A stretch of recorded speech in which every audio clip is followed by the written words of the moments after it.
Hello everyone, welcome back to Solara.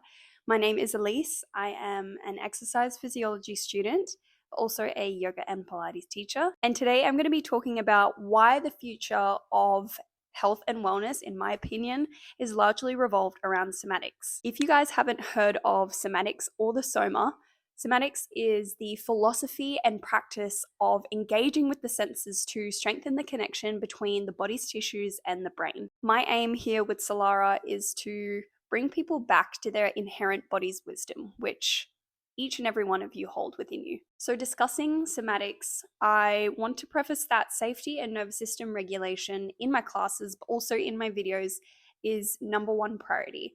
And today we'll be discussing sensitive topics such as mental health, which may be triggering for some viewers. I'm going to leave a bunch of resources in the description below with crisis support, but also educational links in case anything comes up today that makes you uncomfortable or you're unsure. I just want to remind you guys that you are never alone with navigating your mental health.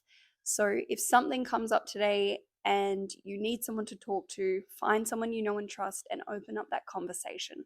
Now, when I first started my 200-hour yoga teacher training, I started off by stretching for 5 to 10 minutes every morning, and I had a little journal next to me. And what I would do is I would close my eyes and I would have no music playing. I would just focus on the thoughts, emotions, memories, and sensations in my body that were happening throughout the different postures. And I would keep it very simple.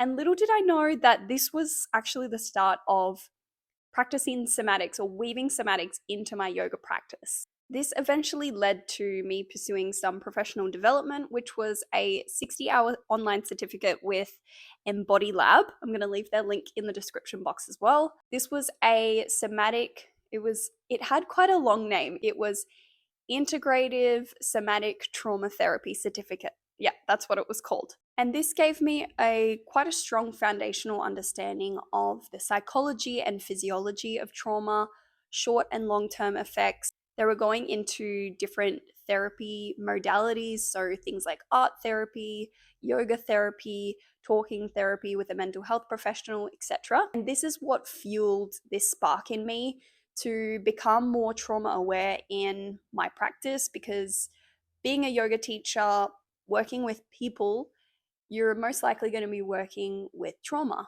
with whether you know it or not, whether they share it with you or not. Everyone has been through hardship, and it's important to look at the person from a holistic lens, in my view, and that includes mental health just as much as physical health. Now, I want to disclaim that I am not a mental health practitioner. I am a movement professional. So when I'm discussing topics today, please be aware that this is not medical advice. This is not mental health advice. This is really just a little bit of tips and tricks that I've learned from being a yoga teacher and how I have taken some theory of somatics and weaved it into my yoga practice. I also would like to add in here that if you are a wellness or a health practitioner, I would highly recommend doing some mental health or trauma-informed education, because it's really only going to make you a better practitioner because you're better able to understand your client. One last thing I will preface as well is it is worth looking into the difference between trauma-aware practitioner and trauma-informed practitioner. I personally believe that I sit somewhere between trauma-aware and trauma-informed. I have done professional development, but I don't have enough clinical experience working with trauma clients to call myself trauma-informed. So, if you are a health or wellness practitioner and you want to label yourself, just look into ensuring that you're giving yourself the correct label so that the right people can find you. Okay, now we know a little bit of what somatics is. Let's talk about why it's used. Now, I have gone through a literature review and I'm going to leave the link down below. And what it went through was a modality called somatic experiencing, which is a body-based or bodywork-based trauma therapy. This is not at all what I teach. Like I've kind of mentioned, I've taken some theory of somatics and weaved it into my yoga practice. I am not a trauma therapist. So just want to highlight that. But having a look into the benefits of somatic experiencing, some common conditions that somatics can be used to assist with is things like PTSD, kinesiophobia, which is a fear of movement or physical activity.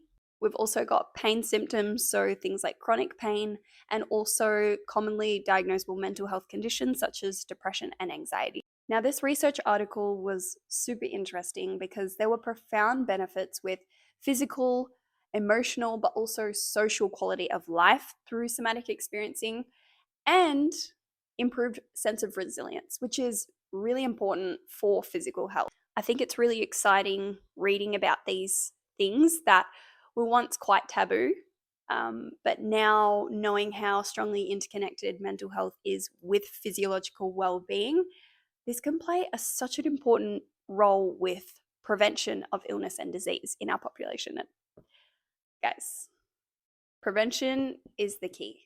So how do we integrate somatic aware practice into our movement as a practitioner or as a student? First of all is body awareness, interoception, sensory processing.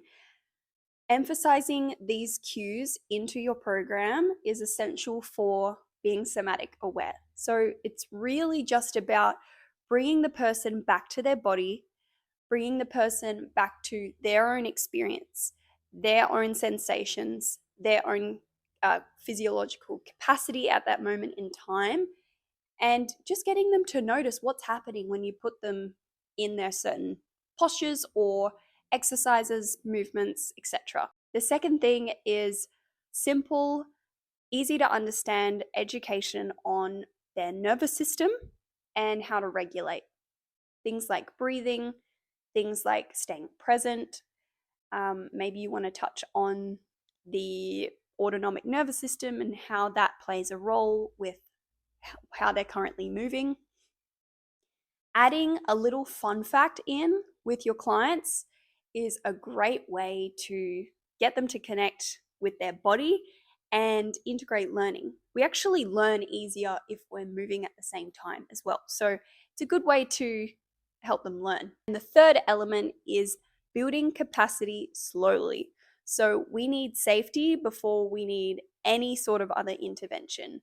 Creating safety in your person's immediate environment, within themselves and with you. This is the most important thing before adding on other things. And the reason why I say this last is because I want you to start with safety and always come back to safety.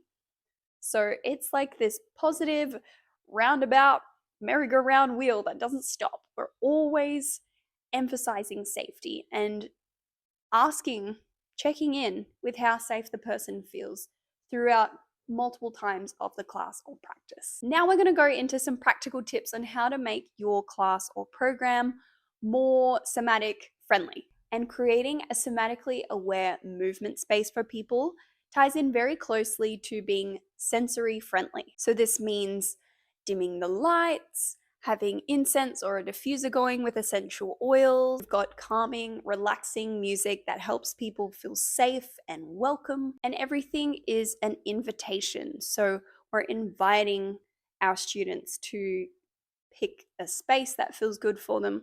We're inviting students to listen to their body. We're inviting students to participate, really. The space that you create for your clients is the powerhouse of the service that you will provide, because it leaves a lasting impression on their nervous system, how they felt when they first entered and when they left your environment that you created. After sensory friendliness, we're moving on to space, allowing space for pause between movements, between cues, between information overload that a new student might be feeling. Creating presence in the pause is how your clients can receive wisdom throughout their own individual practice. Another thing that's really important to me as a student, but now even more so as a teacher, is giving people enough physical space between each other, mats that have at least a meter between them. Okay, have you ever been in a yoga or Pilates room where you're literally stacked next to each other like this, And you can't even do some of your postures because you're afraid you're going to bump elbows with your neighbor. That makes it quite difficult to remain present during a class. And I think that there is so much more benefit from creating space and quality over the quantity of people you can fit into a room. Next of all is cueing. And cueing is really that sets the tone for your entire class. It shows people how you expect them to show up, because whether we like it or not, how we instruct someone to do something portrays or projects a lot of our own expectations onto our students. And we need to be mindful that our words have wings as a practitioner. And I love that quote. I got it from my clinical Pilates teacher, Eva, last year. Shout out to Eva. Make it easy to understand, make it simple, and allow the pause, but also make it engaging.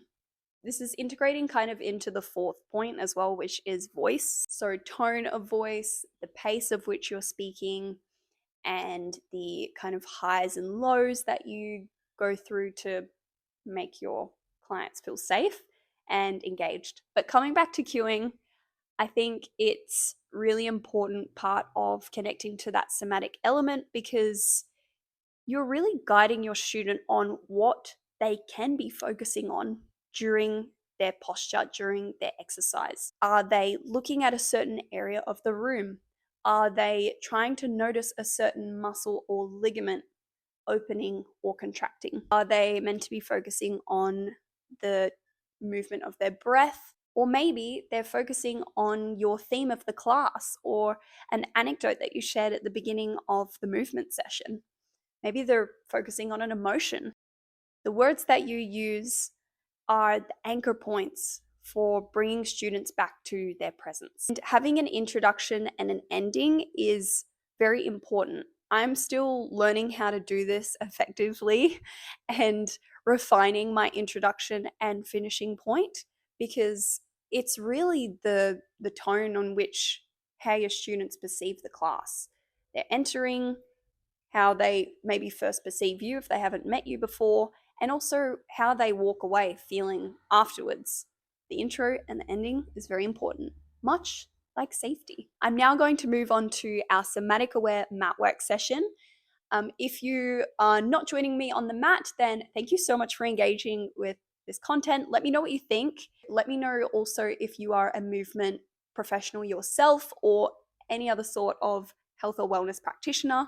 Comment down below. We're now going to move on to our somatic aware movement workshop. Stay tuned. So now I invite you to come and lie down on your back. If you prefer to not lie on your back today, feel free to come into any comfortable position that allows your body to be held on your mat. So maybe a child's pose, or maybe lying on your front.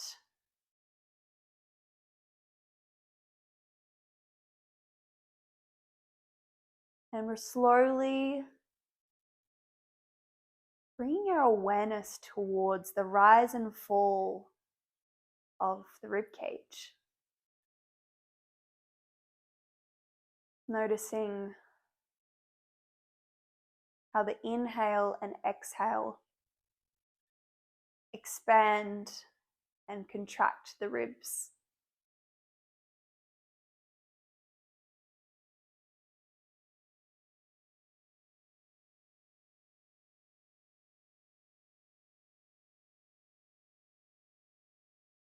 And as you notice that expand and contraction of the ribs, noticing the airflow in and out through your nostrils,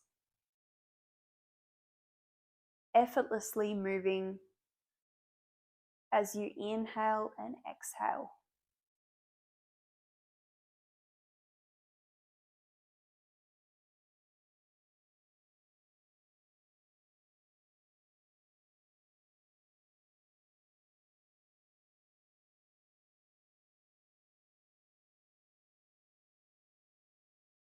And as you stay with that effortless flow of your breath,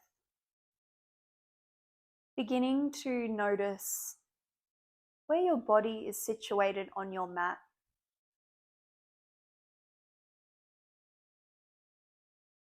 Noticing the bony landmarks that are in contact with your mat.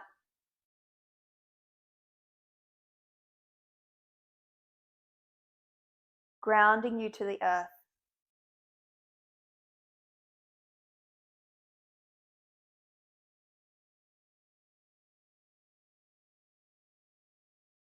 And maybe even noticing how your effortless breath is expanding against those contact points with your mat.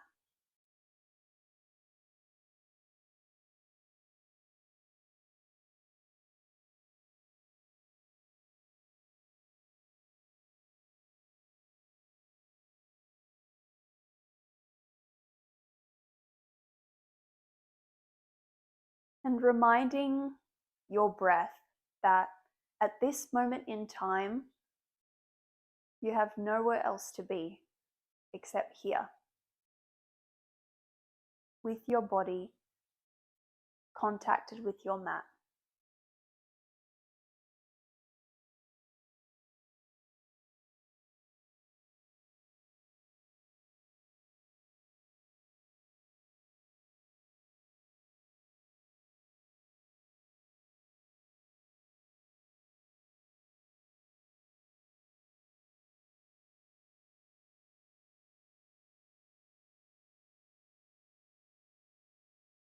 And as we notice these contact points,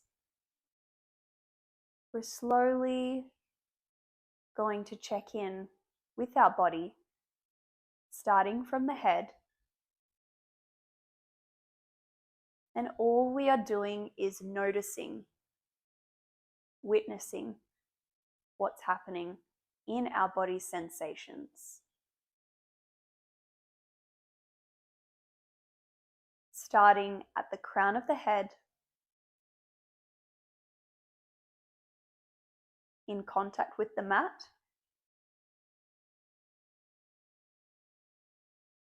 slowly working our way down to the eyebrows and our forehead.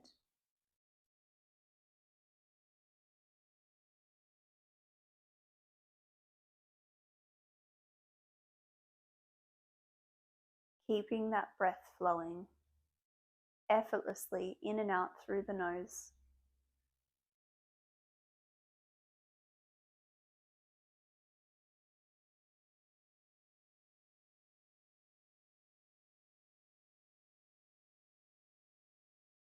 Noticing the tip of your nose.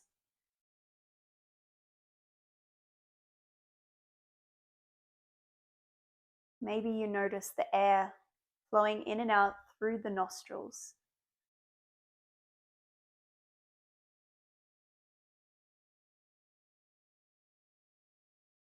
The sounds of the air passing through the nasal cavity down into your lungs.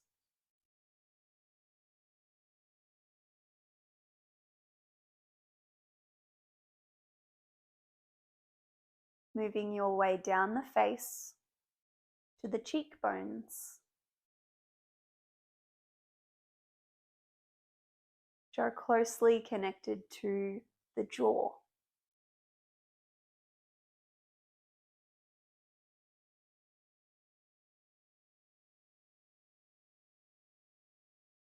Feel free to move this area of the body, opening and closing the jaw, maybe moving it left to right, stretching, lengthening wide open.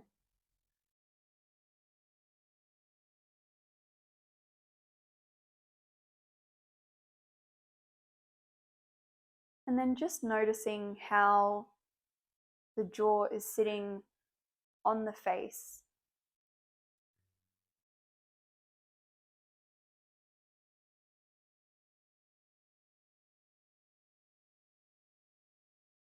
Tracing an imaginary line from the edges of the mouth towards the ears.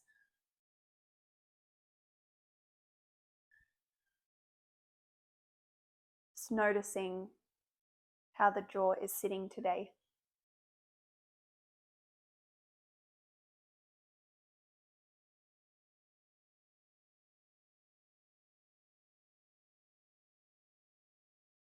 Keeping the air moving effortlessly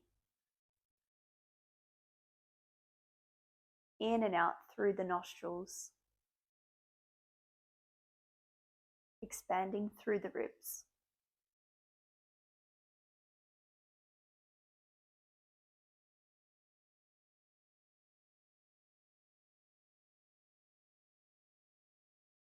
Making our way down the back of the neck,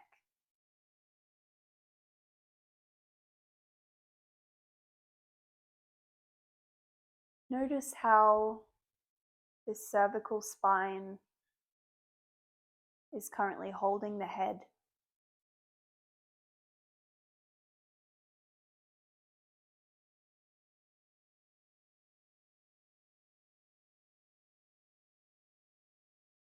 And can you wrap around to the throat?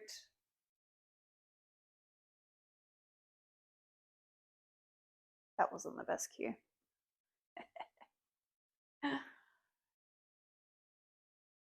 Can you notice as you come around to the front, the throat,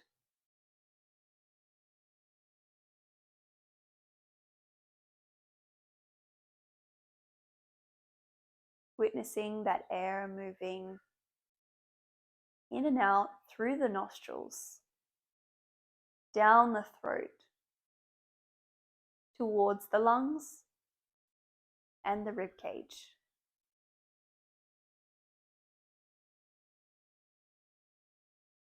Effortlessly expanding and contracting.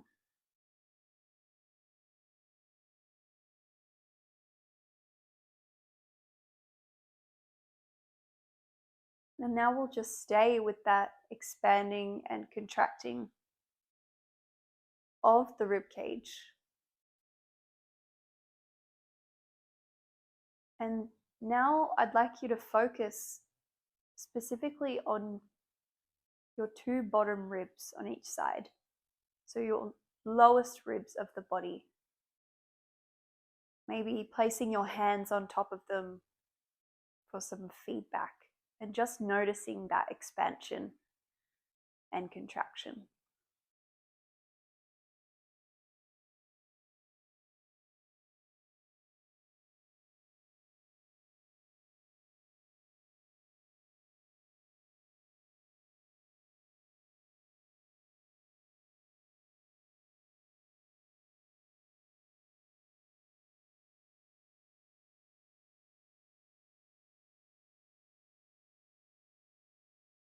And now gently bringing some movement into the toes and the fingers.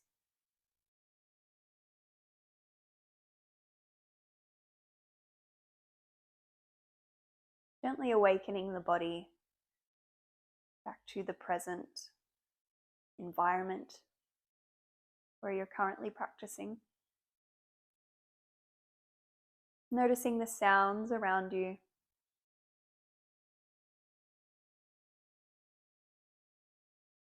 Staying with your breath.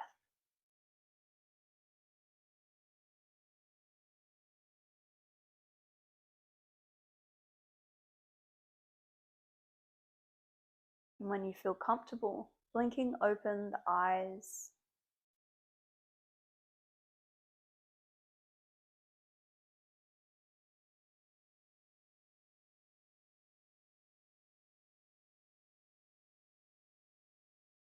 Eventually taking notice of your surroundings.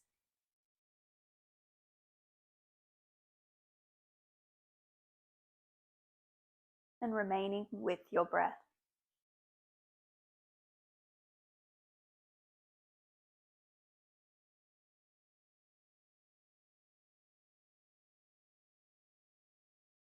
Bring one knee at a time towards your chest when you are ready.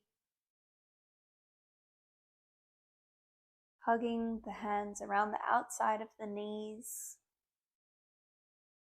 Maybe giving yourself a nice warm hug, or intuitively rocking, swaying, moving the body, stretching in any way that feels comfortable for you right now as we come towards the end of our practice.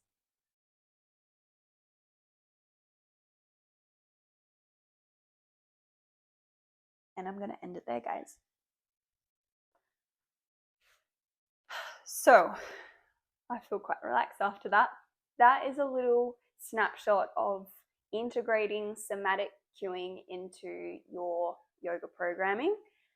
Let me know what you think down below of this cueing. If you've got any tips that you'd like to share with me or other students or practitioners, please comment them down below. We're all a big community here at Solara, helping each other become better, helping each other connect with our body's wisdom, using science and using a little bit of spirituality. I hope you guys have a wonderful rest of your day wherever you are around the world. And I look forward to seeing you very soon. If you have any questions, DM me at herewithsolara on my Instagram, or you can email me herewithsolara@gmail.com. I can't wait to hear from you and connect with you. And I will see you next time. Bye.